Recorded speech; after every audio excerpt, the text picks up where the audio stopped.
love it. The calls.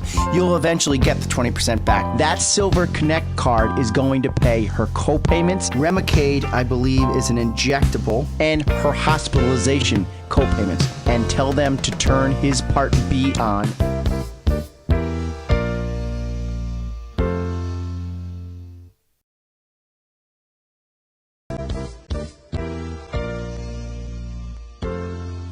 All right.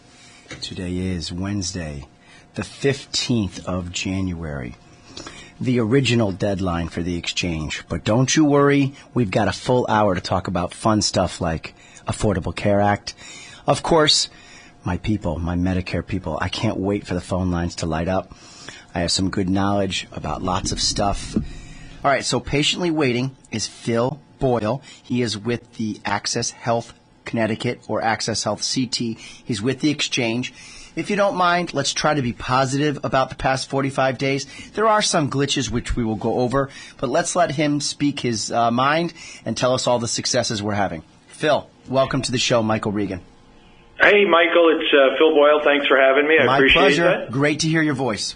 So we have been having very good success in the state of Connecticut. We continue to be number one across the country. Yeehaw! Yep, that's it. You're shouting for both of us.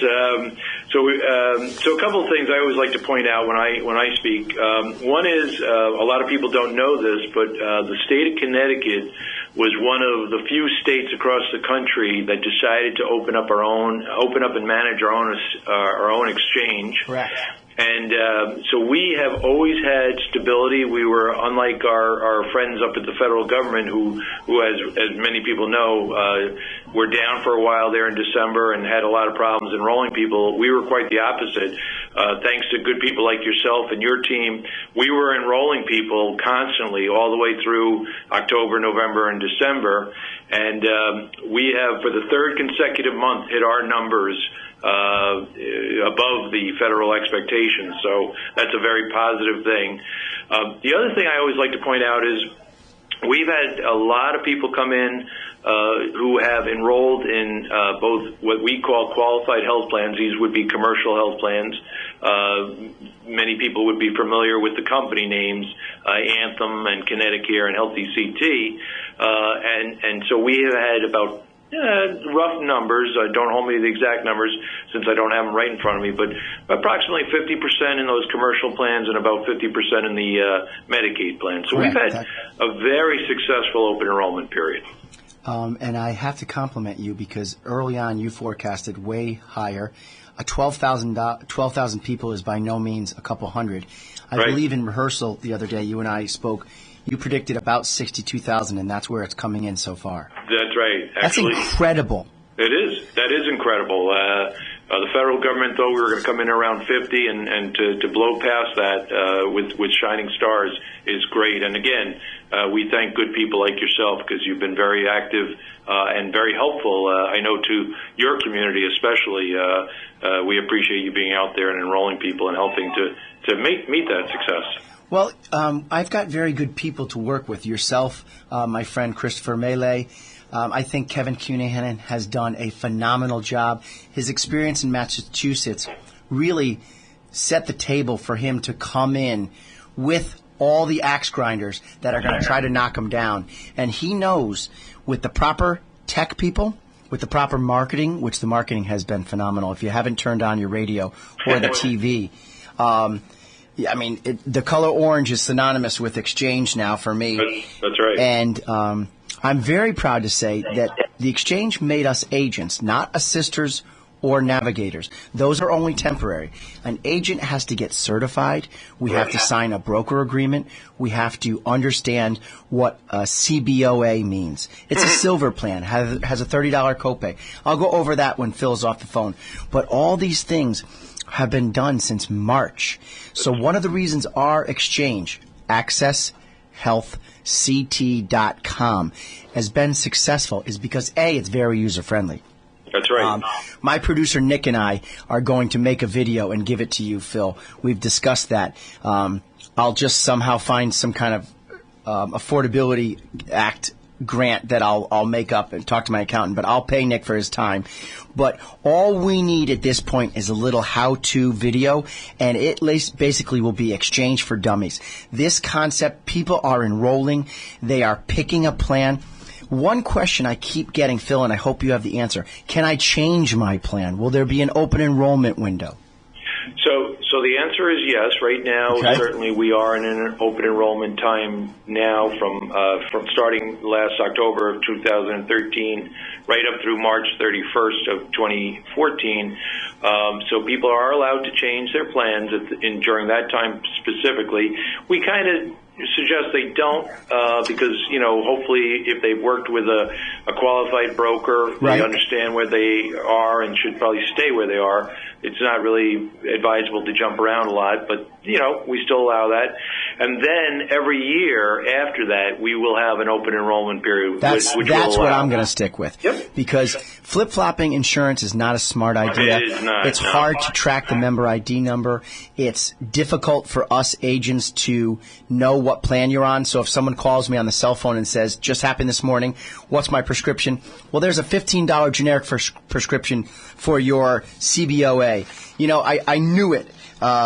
There's a $40 copay for a tier 2. If I'm wrong, first of all, I look like a fool. Secondly, my license is what I have to protect. So for the community out there listening, if you don't mind, maybe once a year, or if you have to, if you have a particular procedure that needs to be done, maybe once or twice a year. Second question we constantly are getting, especially this morning. Today, Phil Boyle with AccessHealthCT.com. Today is the last day they can enroll. A beneficiary out there can enroll for a February 1st. Is that correct, or has that date been extended? That is correct. Yeah, Regan. Yeah, there you go. So today is the day.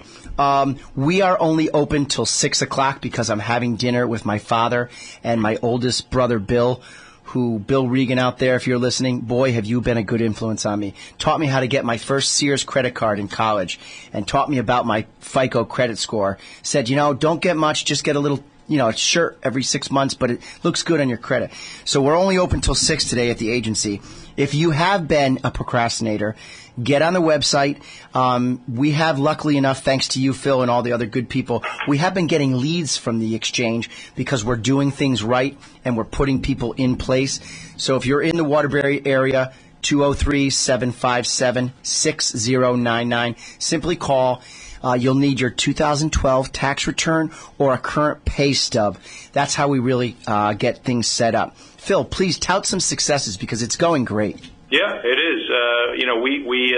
I think to kind of go back to one of the issues that you brought up earlier, we originally, many people don't know this, that the ACA was not going to really engage brokers across the country. Right. It was a simple, what do they call it, single payer. Yeah.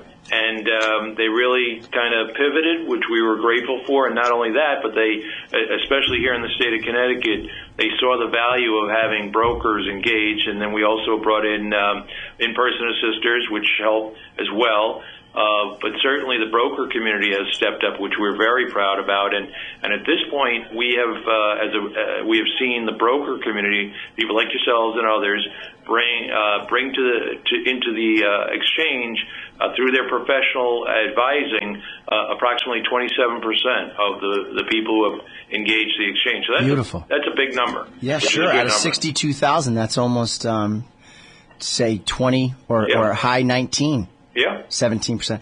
More importantly, the advanced premium tax credit. Is this a one-time credit? They don't understand that either. No, that is built into the Affordable Care Act for approximately 2 years. Okay. So it's a 24-month phase-out. Exactly. So it is something that continues to exist. And of course, the idea is not only here in the state of Connecticut, but across the country, as we get people into the exchange, the carriers, these commercial carriers like Anthem and Aetna and Connecticut and Health ECT and all, will have more people in their pool, Right. and hopefully the numbers will also go down in that 24-month period. Sure. And there's other reasons why we're working towards reducing premium costs.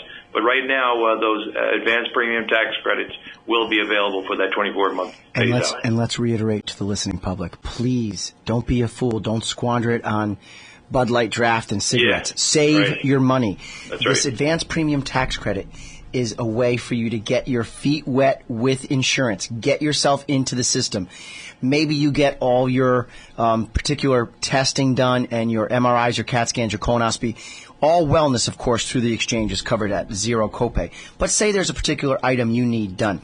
Save your money so that in the future you've had your money saved to be able to afford the future rate increase or the future spike in premium. It could go up as much as a couple $100 for those of you out there.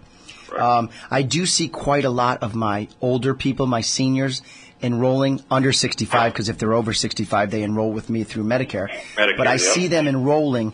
Make sure that particular crowd, don't take 100% of the tax credit. Phil, the expert, explain about 75 to 90%, correct? Correct. All right, let's let you, the expert. I know what I'm doing, but you're way smarter than I'll ever be. You explain what the whole not taking 100% really is about. So the way I always try to explain it really is for people who who file when they go to work with their employer and they do what they call a withhold.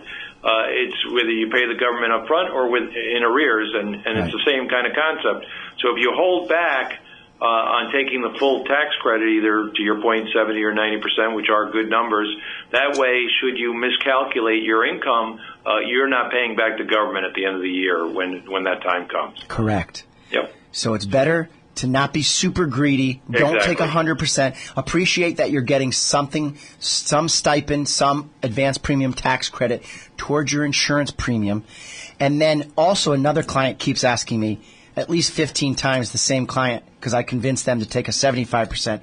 What if they don't needed just the 75? What if they qualified for 100? Do they get the money back? My answer is no. No. All right. Yep. That's No. right. You were lucky enough to get something. I said, first of all, you're a carpenter, and I know it's been a bad economy. You could be making $100,000 next year, not $27,000. Let's just take what you get. It was a $483 tax credit. Nice. And the gentleman didn't like the $412 that I convinced him to take, or $415. If you move the number, it doesn't give you like a 1. It'll give you increments of 5. Correct. So I moved it down to where I felt I was comfortable signing off, because as agents, we sign a understanding form. That form name is escaping me, but there's a certificate of understanding.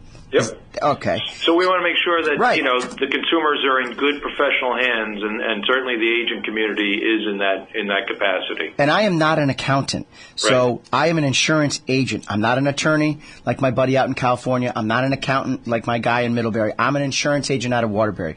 I don't want to be held liable when you call me in 12 months after you convince me that you need to take 100% and say that I owe $3,300. Correct. Well, the reason you did is because, A, somehow you got a job in December, a new bathroom, and it was all marble tile, or that your accountant didn't let you write off something that's been previously done, because now the IRS is cracking down, because they're not only controlling your taxes, they're also controlling your tax subsidy through your insurance. That's 100% correct. All right, you just so said. Yeah, that's good. You have to be aware of this. When you log on to accesshealthct.com, you are actually tying in to the Internal Revenue site. The IRS .gov site is the one who's looking at your 2012 tax return.